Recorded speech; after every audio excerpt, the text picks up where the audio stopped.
Yes, നമുക്ക് ഇന്ന് വാർത്തകളിൽ നിന്ന് തുടങ്ങുമ്പോൾ സ്വർണ്ണപ്പാളി വിവാദത്തിൽ നിന്ന് തന്നെ തുടങ്ങണം. കുറച്ച് ദിവസമായി സ്വർണ്ണപ്പാളി വിവാദം അങ്ങനെ കൊടുമ്പിരി കൊണ്ട് ആളിക്കത്തിക്കൊണ്ടിരിക്കുകയാണ്.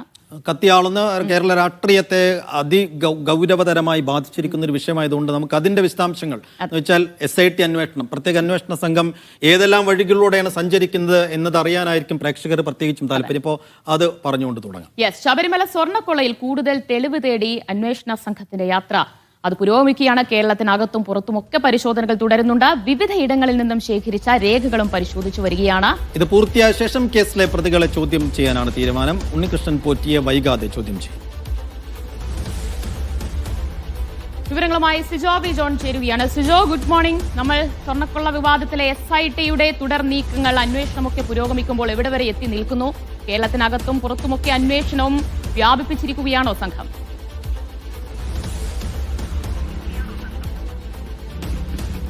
ഈ SIT കേസ് ഏറ്റെടുക്കുമ്പോൾ മുന്നിലുണ്ടായിരുന്നത് ദേവസ്വം വിജിലൻസിന്റെ റിപ്പോർട്ടാണ്. റിപ്പോർട്ടിന്റെ അടിസ്ഥാനത്തിൽ പ്രാഥമികമായ വിവരങ്ങൾ തേടിയിരുന്നു. അതിനുശേഷം വളരെ വേഗത്തിൽ തന്നെ ചോദ്യം ചെയ്യലിലേക്ക് കടക്കുമെന്നൊരു സൂചനയാണ് ലഭിച്ചിരുന്നത്. പക്ഷേ കുറച്ചുകൂടി കാത്തിരുന്ന് കൂടുതൽ വിവരങ്ങൾ തേടിയതിനു ശേഷം പ്രതികളുടെ ചോദ്യം ചെയ്യലിലേക്ക് കടക്കാം എന്നൊരു കാര്യത്തിലേക്കാണ് ഇപ്പോൾ SIT നീങ്ങിയിരിക്കുന്നത്. അതുകൊണ്ടാണ് ഏതാനും ദിവസങ്ങളായി, 3-4 ദിവസങ്ങളായി ഇത്തരത്തിൽ പരിശോധന നടത്തുന്നത്. ഇന്നലെ ദേവസ്വം ബോർഡ് ആസ്ഥാനത്തെത്തി ഇതുമായി ബന്ധപ്പെട്ട രേഖകൾ പരിശോധിച്ചു. അതിൽ കൂടുതൽ വ്യക്തത വരേണ്ടതുണ്ട്. അതുമായി ബന്ധപ്പെട്ട ഉദ്യോഗസ്ഥരിൽ നിന്ന് കൂടുതൽ വിവരങ്ങൾ തേടാൻ വേണ്ടി തീരുമാനിച്ചിട്ടുണ്ട്. അതോടൊപ്പം തന്നെ ഇപ്പോൾ നിലവിൽ ഹൈദരാബാദ് കേന്ദ്രീകരിച്ചാണ് കൂടുതൽ അന്വേഷണം നടക്കുന്നത്. കാരണം ഈ സ്വർണ്ണപ്പാളികൾ കേരളത്തിൽ നിന്ന് കൊണ്ടുപോയതിന് ശേഷം ആദ്യം ബാംഗ്ലൂരിലേക്ക് കൊണ്ടുപോകുന്നു, അതിനുശേഷം ഹൈദരാബാദിൽ എത്തിക്കുന്നു. ഹൈദരാബാദിൽ 39 ദിവസമാണ് ഉണ്ടായിരുന്നത്. നമ്മൾ കഴിഞ്ഞ ദിവസം റിപ്പോർട്ട് ചെയ്തതാണ് നാഗേഷ് എന്ന് പറയുന്ന വ്യക്തിയുടെ കയ്യിലാണ് ഇത് ഇരുന്നതെന്നാണ് പറയുന്നത്. അതിനുശേഷം അത് ഹൈദരാബാദിൽ എങ്ങോട്ടൊക്കെ കൊണ്ടുപോയി എന്നുള്ളത് സംബന്ധിച്ചാണ് ഇപ്പോഴും ഒരു വ്യക്തത വരേണ്ടത്. അതിൽ ചില സൂചനകൾ, വിവരങ്ങൾ വരുന്നതെന്ന് പറയുന്നത് സ്മാർട്ട് ക്രിയേഷൻസിന്റെ ഉടമ പങ്കജ് ഭണ്ഡാരിയുണ്ട്. പങ്കജ് ഭണ്ഡാരിക്ക് ഹൈദരാബാദിൽ ഒരു സ്ഥാപനമുണ്ട്. ആ സ്ഥാപനത്തിലേക്ക് ഇത് കൊണ്ടുപോയി അവിടെ വെച്ച് ഉരുക്കിയോ എന്നുള്ള ചില സംശയങ്ങൾ നിലനിൽക്കുകയും ചെയ്യുന്നുണ്ട്. അതായത് സ്മാർട്ട് ക്രിയേഷൻസിൽ ഇത് എത്തുന്നതിന് മുമ്പ് ഈ സ്വർണ്ണപ്പാളികൾ ഉരുക്കി മറ്റു പാളിയാണോ, മറ്റു വ്യാജ പാളിയാണോ, മറ്റൊരു പാളി ഉണ്ടാക്കിയാണോ അത് അവിടെ എത്തിച്ചിരിക്കുന്ന ഒരു സംശയമാണ് ഇപ്പോൾ ബലപ്പെടുകയും ചെയ്യുന്നത്. അത് കേന്ദ്രീകരിച്ചുള്ള അന്വേഷണമാണ് നടക്കുകയും ചെയ്യുന്നത്. എന്തായാലും വളരെ വൈകാതെ തന്നെ ഇതിന്റെ ചോദ്യം ചെയ്യൽ നടപടികളിലേക്ക് അന്വേഷണ സംഘം കടക്കും. ഒന്നാം പ്രതിയായ ഉണ്ണികൃഷ്ണൻ പോറ്റിയായിരിക്കും ആദ്യം ചോദ്യം ചെയ്യുക. അതിനുശേഷമായിരിക്കും ദേവസ്വം ബോർഡ് അംഗങ്ങളെയും അതോടൊപ്പം തന്നെ ദേവസ്വം ബോർഡ് ഉദ്യോഗസ്ഥരെയും ചോദ്യം ചെയ്യുക. ഈ ഉദ്യോഗസ്ഥരുടെ പങ്ക് കൃത്യമായി തന്നെ വ്യക്തമാക്കുന്നതായിരുന്നു ദേവസ്വം ബോർഡ് വിജിലൻസിന്റെ റിപ്പോർട്ട്. മുരാരി ബാബുവാണ് ഇതിന്റെ സ്വർണ്ണപ്പാളിയെ ആദ്യം ചെമ്പാക്കി മാറ്റുന്നത്. തുടർന്ന് രാജശ്രീ അതിന്റെ ഉത്തരവിൽ മാറ്റം വരുത്തുന്നു. പിന്നീട് ആ സമയത്ത് അവിടെ ഉണ്ടാകേണ്ട ദേവസ്വം കമ്മീഷൻ അവിടെ ഉണ്ടായിരുന്നില്ല. ഈ സ്വർണ്ണപ്പാളികൾ കൊടുത്തു വിടുമ്പോൾ തിരികെ എത്തിക്കുമ്പോൾ അത് കൃത്യമായ കണക്ക് നോക്കി അത് രേഖപ്പെടുത്തേണ്ട ഉദ്യോഗസ്ഥനായിരുന്നു രാധാകൃഷ്ണൻ ആ കാര്യം ചെയ്തിട്ടില്ല. അങ്ങനെ ഓരോ ഉദ്യോഗസ്ഥരുടെയും വീഴ്ചയും തെറ്റും കൃത്യമായി എടുത്തു പറഞ്ഞുകൊണ്ടുള്ള റിപ്പോർട്ടാണ് സമർപ്പിച്ചിരുന്നത്.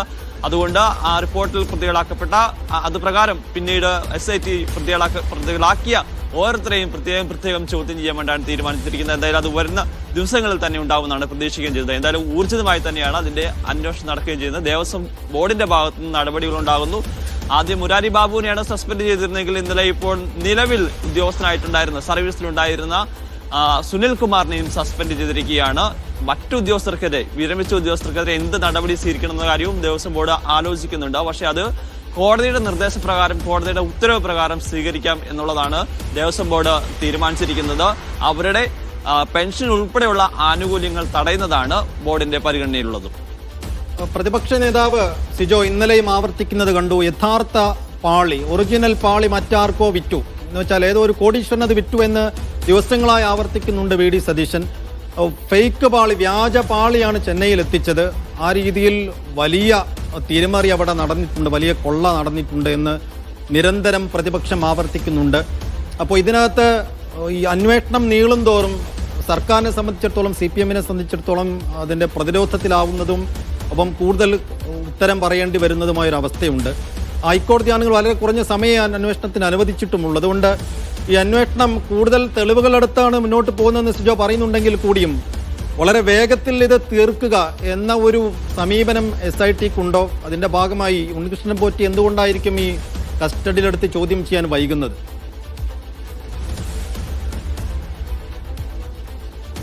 കൃത്യമായ രേഖകൾ ശേഖരിക്കുകയാണെന്നുണ്ടെങ്കിൽ ഈ ചോദ്യം ചെയ്യൽ നടപടികൾ വേഗത്തിൽ പൂർത്തിയാക്കാം. അതായത് ഓരോരുത്തരെയും വിളിക്കുമ്പോൾ അതുമായി ബന്ധപ്പെട്ട് കൃത്യമായ വിവരങ്ങൾ, കണക്കുകൾ, രേഖകൾ കൃത്യമായി ഉണ്ടെന്നുണ്ടെങ്കിൽ സ്വാഭാവികമായി പറയുന്നത് പോലെ അവർക്ക് അതിനോട് കൗണ്ടർ തിരിച്ച് തെറ്റായ കാര്യങ്ങളൊന്നും പറയാൻ പറ്റില്ല. അങ്ങനെ തെറ്റായ കാര്യങ്ങൾ പറയുകയാണെന്നുണ്ടെങ്കിൽ കൃത്യമായ രേഖകൾ വെച്ച് വീണ്ടും ഇവരെ ചോദ്യമുനയിൽ നിർത്താൻ സാധിക്കും. അങ്ങനെ വളരെ ഷാർപ്പായിട്ടുള്ള തെളിവുകൾ ശേഖരിച്ച് ഇവർ ഓരോ ഉദ്യോഗസ്ഥരെയും ഉണ്ണികൃഷ്ണൻ പോറ്റിയെയും ഇതിനു വേണ്ടിയിട്ട് കൊണ്ടുവരിക, ചോദ്യം ചെയ്യലിന് വേണ്ടി കൊണ്ടുവരിക എന്നുള്ളതാണ് അന്വേഷണ സംഘം ഉദ്ദേശിക്കുന്നത്.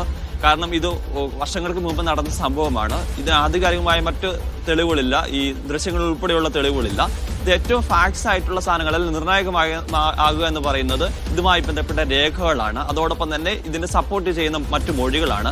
അതുകൊണ്ട് അതിലൊരു ക്ലാരിറ്റി വരുത്തുക, അതിനുശേഷം മാത്രം തുടർ നടപടികളിലേക്ക് പോകുക എന്നുള്ളതാണ്.